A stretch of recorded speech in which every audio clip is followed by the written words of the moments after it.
नमस्कार, मी अमृता दीक्षित। आम्ही ठाणेकर वृत्तवाहिनीमध्ये आपणा सर्वांचं स्वागत। एक दृष्टिक्षेप आतापर्यंतच्या ठळक घडामोडी। महायुतीमध्ये जागावाटपावरून निर्माण झालेले विघ्न दूर होऊन नाशिकमध्ये धनुष्यबाणच हवा, यासाठी नाशिकच्या शिवसेना नेत्यांनी आता देवीला साकडे घातले आहेत। धर्मवीर श्री आनंद दिघे प्रतिष्ठानच्या वतीने ठाण्यात सुरू असलेल्या श्री अंबे मौ चैत्र नवरात्रोत्सवात शुक्रवारी नाशिक शिवसेना जिल्हाप्रमुख अज्ज बोरस्ते यांनी दर्शन घेतले। तसेच धनुष्यबाण हा प्रभू श्रीरामाचा तसेच हिंदू हृदय सम्राट बाळासाहेबांचा आहे, तो नाशिकमध्ये टिकलाच पाहिजे, यासाठी काम करण्याचे बळ मिळू दे असे साकडे देवीला घातले। याप्रसंगी शिवसेना पदाधिकारी प्रकाश कोटवानी, किरण नागती, स्वप्नील लांडगे, संतोष बोडके आदी उपस्थित होते। धर्मवीर आनंद दिघे फाउंडेशनच्या वतीनं होणारा चैत्र नवरात्र उत्सवाला दरवर्षी आम्ही येत असतो। मागच्या वेळेस सुद्धा आम्ही आमच्या सर्व नगरसेवकांसह या ठिकाणी दर्शनाला आलो।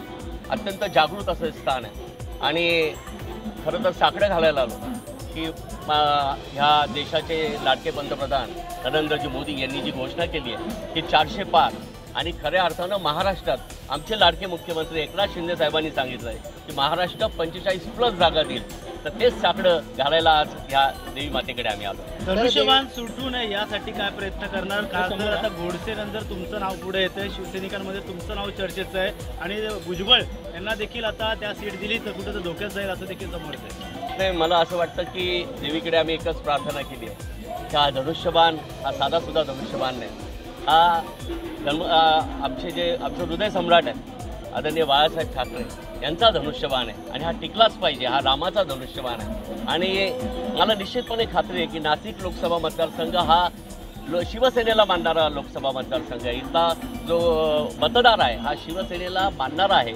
आजपर्यंत इथं शिवसेनेचेच खासदार निवडून आले आणि लाखोंच्या मताने आले, त्यामुळे हा धनुष्यबाण नाशिकमध्ये नक्की टिकेल अशी मला खात्री आहे। नाही, खरं तर मी तुमच्याच माध्यमातून ऐकतोय, पण मंदिरात आल्यानंतर देवाचं दर्शन झालंच पाहिजे। ठाण्यात आल्यानंतर भाईंना भेटलो नाही असं कधी झालं नाही, त्यामुळे भाईंना तर भेटायला मी नक्की जाईल। आज सकाळपासून तुम्ही नाशिकवरून निघाले होता, मुख्यमंत्री सकाळी 11 वाजता भेटणार होती, काय नेमकं बोलणं झालं त्याच्यापर्यंत भेटलं? नाही, असं काय माझं बोलणं नाही झालं आहे, परंतु मी ठाण्यात आल्यानंतर कायम भाईंना भेटतो। भाईंचं माझ्यावर विशेष प्रेम आहे, आपल्यालाही माहिती आहे। नाशिकमध्ये आम्ही सर्वजण केवळ भाईंच्या प्रेमापोटी या ठिकाणी आलो आणि इथं आल्यानंतर भाईंना भेटलंच पाहिजे हे आमचं गणित आहे। त्यामुळे भाई कुठे असो त्यांना भेटल्याशिवाय तुम्ही काय जाणार? तुम्हाला बोलवलं होतं, समजलं होतं? नाही, आमचं तर नेहमीच बोलणं होतं आणि आम्हाला तर खरं नाशिकच्या जागेबद्दल भाईंशी बोलायचं आहे की नाशिकची जी जनता आहे, आम्ही तर गेली 15 दिवस सारखं भाईंशी बोलतोय। आमचे हेमंतप्पा गोडसे यांना घेऊन मी स्वतः या ठिकाणी आलो होतो, आमचे सर्व पदाधिकारी होते आणि आता आपण बघतो की निवडणूक जवळ आली आहे, त्यामुळे भाईंशी बोलून नाशिकमध्ये नक्की काय आहे हे सुद्धा आम्हाला मांडायचं आहे। नक्कीच शहरी भागात असेल, ग्रामीण भागात तुमचा पगडा मजबूत आहे। शिवसैनिकांचं म्हणणं आहे की गोरस्ते हे नाव जर असलं तर नक्कीच जी नाराजी आहे ती दूर होणार आहे, त्यामुळे नक्कीच कामाला देखील लागू शकतात शिवसैनिक एकंदरीत त्या जागेसाठी। मला असं वाटतं की धनुष्यबाण हा आमचा उमेदवार आहे। उमेदवार कोणी असो, महायुतीचा उमेदवार निवडून आला पाहिजे आणि आमचे जे लाडके मुख्यमंत्री आहेत एकनाथ शिंदे साहेब यांनी जे काय वचन माननीय पंतप्रधानांना दिलं आहे 45+ हे साकार करण्याचं स्वप्न आमचं आहे आणि त्यासाठी आम्ही निश्चितपणे बांधील आहोत। हक्कलपट्टी तुमची केली होती।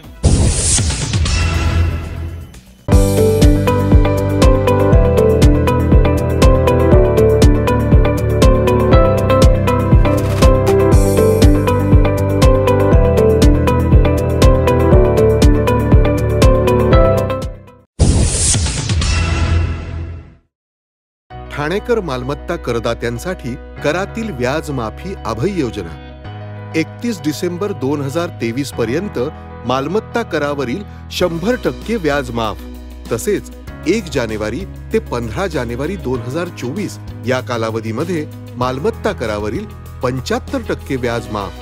त्याचप्रमाणे 16 जानेवारी ते 31 जानेवारी 2024 या कालावधीमध्ये मालमत्ता करावरील 50% व्याज माफ। तरी सदर व्याज माफीच्या अभय योजनेचा ठाणेकर करदात्यांनी लाभ घ्यावा। महानगरपालिकेच्या कोणत्याही संकलन केंद्रावर कर भरण्याची सोय आहे। एटीएम, डेबिट, क्रेडिट कार्डद्वारे कर भरण्याची सुविधा उपलब्ध करून देण्यात आली आहे। सोमवार ते शनिवार या दरम्यान सकाळी 10:30 ते सायंकाळी 5 वाजेपर्यंत संकलन केंद्राची वेळ असून करदात्यांच्या सोयीसाठी रविवारी संकलन केंद्र सकाळी 10:30 ते दुपारी 1:30 वाजेपर्यंत सुरू ठेवण्यात येत आहेत.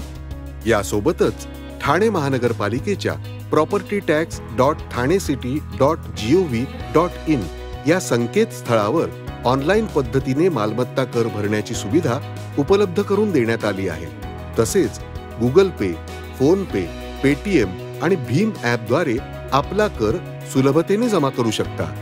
ठाणे महापालिका क्षेत्रातील सर्व करदात्यांना विनंती आहे की आपण या व्याज माफी अभय योजनेचा जरूर लाभ घ्या आणि आपला मालमत्ता कर लवकरात लवकर महापालिकेमध्ये जमा करून महापालिकेस सहकार्य करा. धन्यवाद.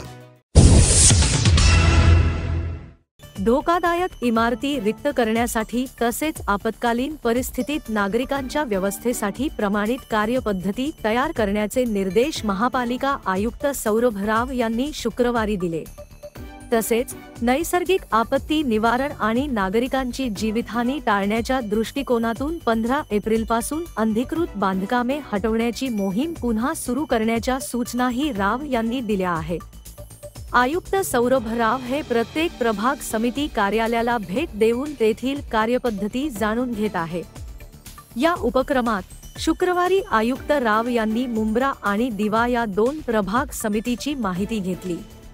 मुंब्रा प्रभाग समिती कार्यालयात झालेल्या या बैठकीस अतिरिक्त आयुक्त संदीप माळवी, नगर अभियंता प्रशांत सोनाग्रा, परिमंडळ 1चे उपायुक्त मनीष जोशी, सहायक आयुक्त बाळू पिचड, सहायक आयुक्त अक्षय गुडदे तसेच सर्व वरिष्ठ अधिकारी आणि विभागप्रमुख उपस्थित होते.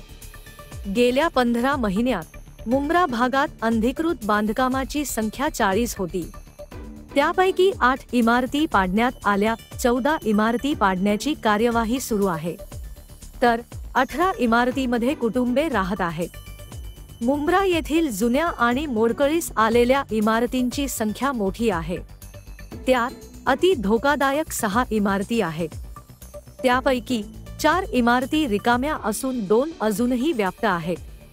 100 धोकादायक इमारती असून त्यातील 8 इमारतींची दुरुस्ती झाली आहे. 23 इमारतींचे स्ट्रक्चरल ऑडिटचे अहवाल आले असून त्या दुरुस्त करण्यासाठी नोटिसा देण्यात आल्या आहेत. 57 इमारतींचे दुरुस्ती काम संथ गतीने सुरू आहे, तर 9 ठिकाणी काम सुरू झालेले नाही. 3 इमारती रिक्त करण्यात आल्या आहेत. तसेच 350 इमारतींची त्या व्याप्त असतानाच दुरुस्ती करायची आहे, तर 884 इमारतींची किरकोळ दुरुस्ती आवश्यक आहे. मुंब्रा येथील एकूण 66 धोकादायक इमारतीबाबत तातडीने निर्णय घेण्याची आवश्यकता आहे. या इमारतींची सहाय्यक आयुक्त आणि कार्यकारी अभियंता यांच्या टीमने तातडीने पाहणी करावी, असे निर्देश आयुक्त राव यांनी बैठकीत दिले. ज्या इमारतींच्या स्ट्रक्चरल ऑडिटचे अहवाल परस्पर विरोधी आले आहेत, त्या इमारतींची पाहणी ते दोन्ही स्ट्रक्चर ऑडिटर आणि महापालिकेने नियुक्त केलेले त्रयस्थ ऑडिटर यांनी संयुक्तपणे करून अहवाल द्यावा. येत्या काही दिवसात ही कार्यवाही पूर्ण करावी, असेही आयुक्तांनी स्पष्ट केले. जे स्ट्रक्चर ऑडिटर दिशाभूल करणारा अहवाल देतील त्याच्यावर जबाबदारी निश्चित करून कारवाई करण्यात येईल, असेही आयुक्तांनी स्पष्ट केले.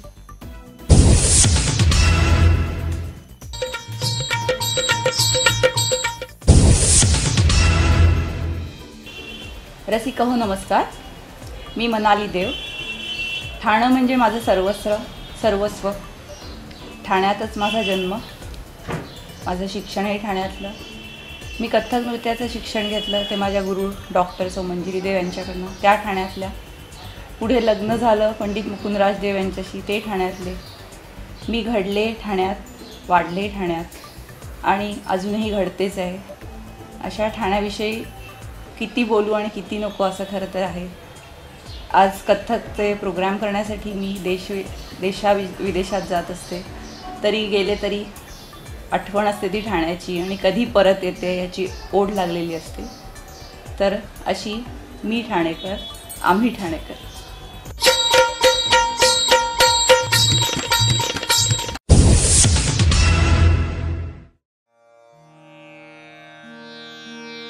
आ